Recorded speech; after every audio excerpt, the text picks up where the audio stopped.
Hello everyone, and welcome back to Castlevania II Simon's Quest walkthrough, playthrough. This is part 2. We have completed the first 2 castles, and we are on our way back to the western side of the map. We have one stopover to make on our way there, and then we will be working on level 3, 4, 5, and then Dracula's Castle. So these are really annoying to get through, because if you miss, you die instantly. But going back this way is a lot easier because these eyeballs are coming out in front of you instead of appearing behind you and chasing you down. So it's a lot easier. And this part of the map, we're done with at this point. We're not going to come back here. There's really no reason to. We have enough laurels, which we picked up at a previous town. We have one more piece of garlic, which we're going to use, and that's pretty much it for this part of the map. We don't have to deal with most of these enemies anymore. There's that weird knock forward kind of thing. I don't know. I guess it just depends on where you hit the... where you actually get hit relative to that sprite. This is where we picked up the Sacred Flame when we were here earlier. We have that already. It's a lot harder going this direction, picking it up, because it wastes time. Because at this point, time is really important because we have to go through a couple more towns and buy some supplies. So you can only do that during the day. Now that blue and red stuff down there, that does hurt you. And we'll use the laurels to get past some of those later. But this one we can just jump across safely. And here we go. We're in the next town. Unfortunately, it's still nighttime. So we're just going to have to wait it out until daytime. What we want here is the chain whip.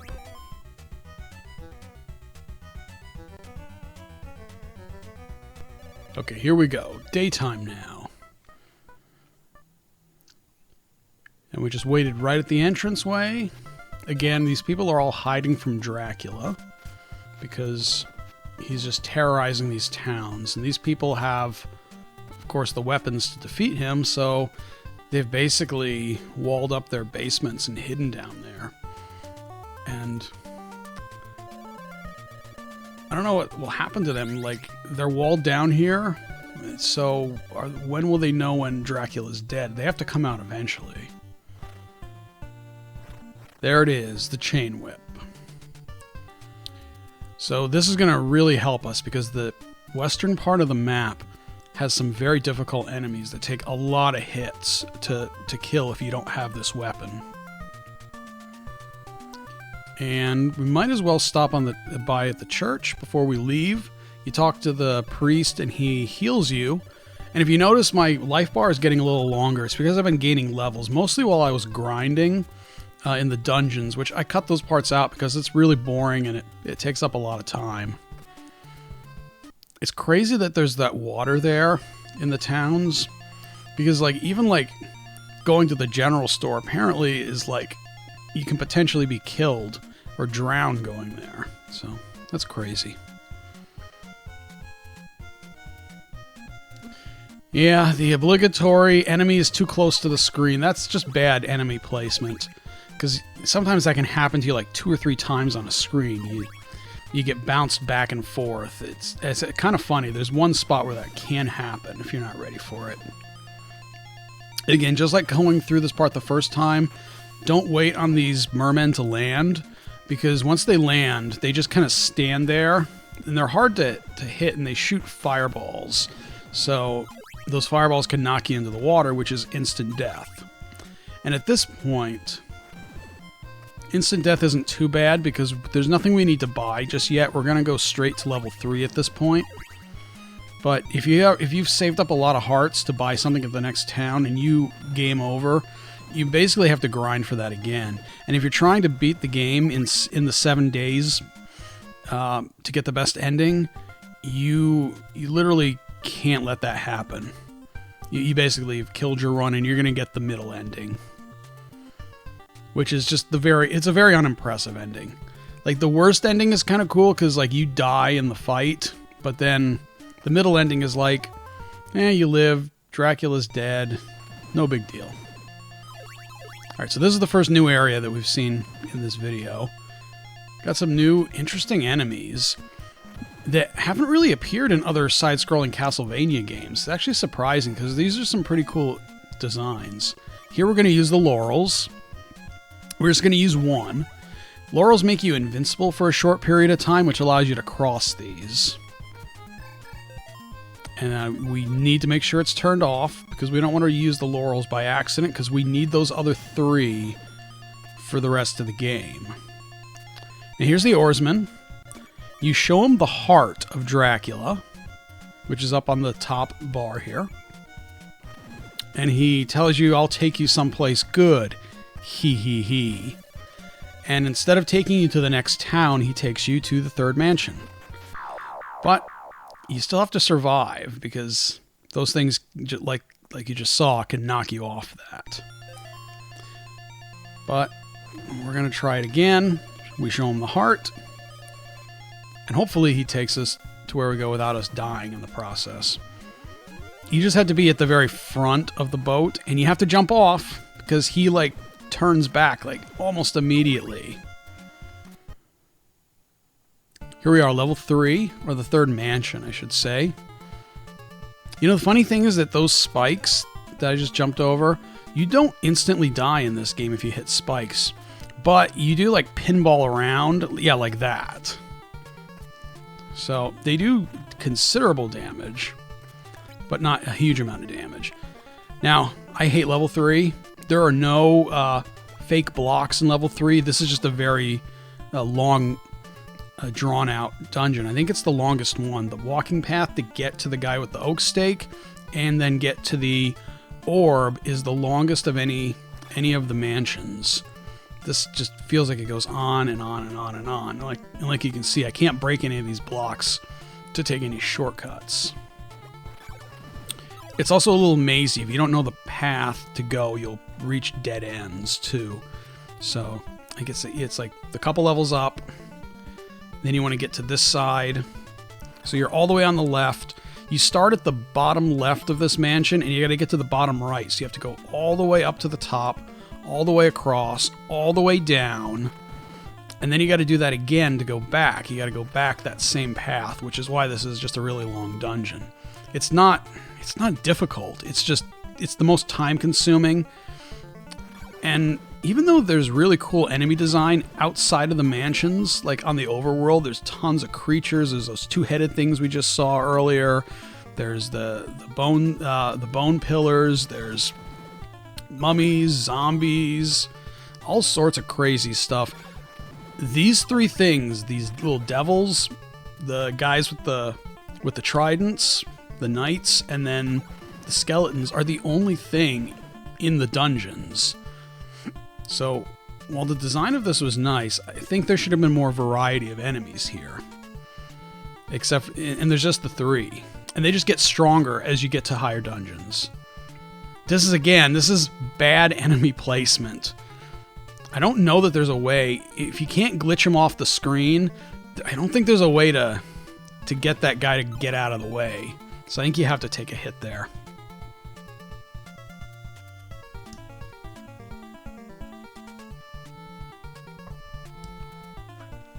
Alright, so here's our orb guy. Back here again. And I have a lot more hearts than I need, so I'm just going to use the Sacred Flame to get rid of some of these enemies. It does use up hearts to do that. And oak stakes only cost 50, so we're good. And if you attack too close to this guy, it opens up his menu. I was trying to throw the flame.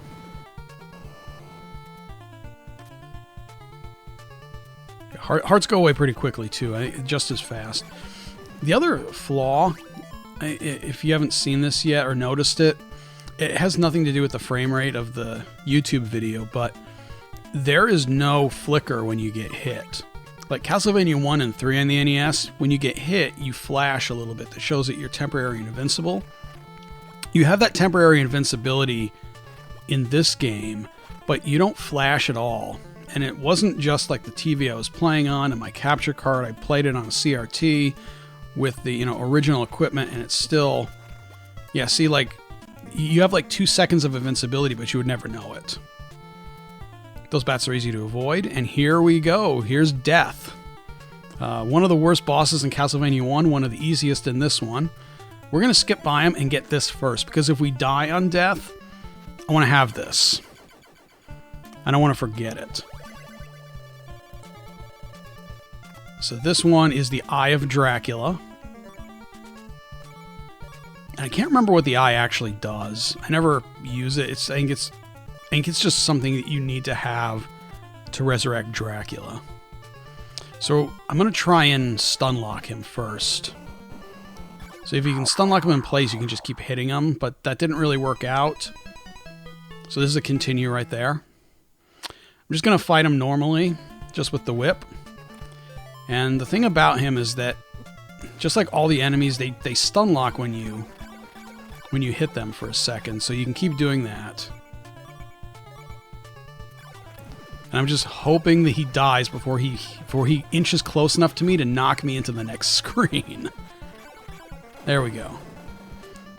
Okay, that fight is entirely optional, but this dagger that you get, the golden dagger, helps you kill the vampire in the level 5 dungeon. And that boss fight is not optional. You have to get the cross from that vampire in order to open up Dracula's castle. So this weapon will help us with that, although you can do it without it. And I skipped over a little section because I just grinded for 256 hearts, which is the maximum you can have. We're going to need 250 for the next town because we want to buy one more thing of laurels, and we want to buy the Morning Star, which is the strongest weapon you can purchase. And we'll need the Morning Star for some upgrades later on. So now we don't have the heart on. He's just going to take us to the next town. And it's turning to nighttime. Which isn't that big a deal for fighting, but we're getting into the 4th day now, which means we have to be really careful. So this is the end of the 3rd day, beginning of the 4th day. We're 3 days, 18 hours in. We have to beat it within 7 days. This town and one other town, we need to be here during the day. So I was thinking of just waiting here, but I'm actually going to move on.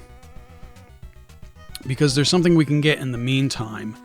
I just have to be really quick about it. So I'm leaving town, and I'm heading west again. And we're going to go to a dead end, to another graveyard. But if we use the garlic, there's a nice special treat that we can get. And we're going to need this for later in the game. Okay, so how the shield works is kind of weird. Like, I took that hit there, but then I blocked it the next time. You have to be at a complete stop for a couple frames before the shield goes up. So we're going down this way, which is a dead end, and there's some fake blocks below us. I don't want to use laurels at this point in the game, so I'm going to try and jump this, and it's a pain because you can yes, you very easily hit that block above you where you're supposed to jump. You have to be way out on the edge. And it's hard to judge where you have to stand exactly because again, those blocks are fake and there's no way to like just remove the blocks. Like they just appear, even though you know they're fake. So I made it the 3rd time. So that was good. Because we definitely don't want to waste a lot of time here. So now we have another graveyard. I like these zombie hands that are trying to grab you from the grave.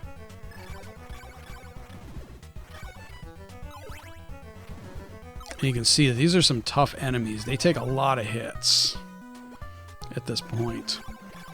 If we had it took 4 hits to kill that skeleton. If we still had the previous whip, it would take like 6 or 7. So, and sadly, this slime, because that slime was on screen during the nighttime segment, when it switched to day, he's still the nighttime version of the enemy. So he was a lot stronger. All right, this is our last piece of garlic. We don't need garlic anymore. We talked to this guy, the graveyard duck, who this guy is. That guy gave us a silk bag. So now we can hold 8 laurels instead of 4. And so we have 2 things. We have... first off, we're going to go to this guy, another guy wearing gray. So he's going to trade us a red crystal for the blue crystal.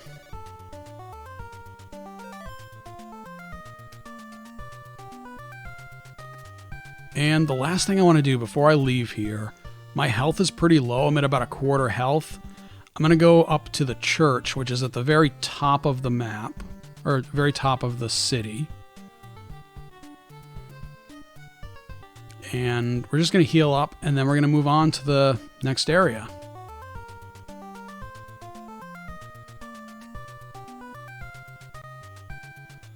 So here's the church. That was another one of the lies that they told you. They say scream in front of the church to recover your health.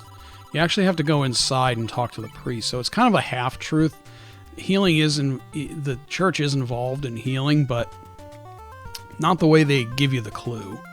And again, even the manual tells you this. The villagers intentionally lie to you sometimes. Some of them give you like actual clues, but a lot of them are just jerks and they just tell you whatever they feel like saying. And I know I can probably jump off of there, but I'm never 100% sure about those blind jumps. All right, so now we are on our way. And it's daytime still, so we get to fight these enemies in their weakened form, which is nice. You can see like these things barely hurt you in the day. I don't think I ever get past that part without taking a hit from that weird looking... I don't even know. It's like a weird alien creature. I don't even know what those are supposed to be.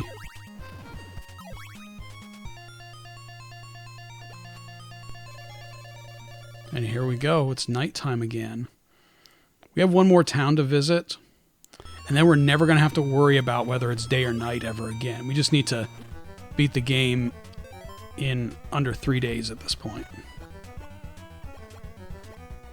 That's a lot of slimes following me. Alright, so here's the town. Sadly, we're here at night. We want to have the morning star going forward.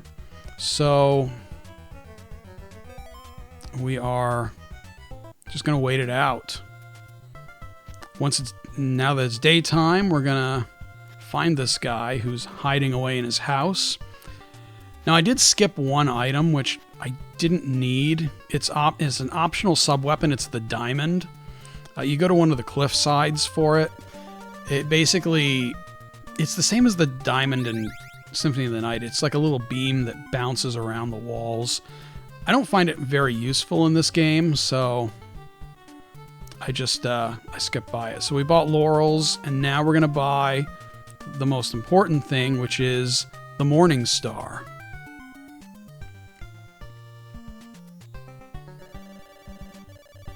And it costs 200, which is why we needed a lot of hearts. So, oop. The guy walked into me while I was trying out the whip. So there it is. There's the Morning Star, the most powerful weapon that you can buy in this game. And we're just going to move on. I like the way the ghosts look in this game. They look better than 1 and 3.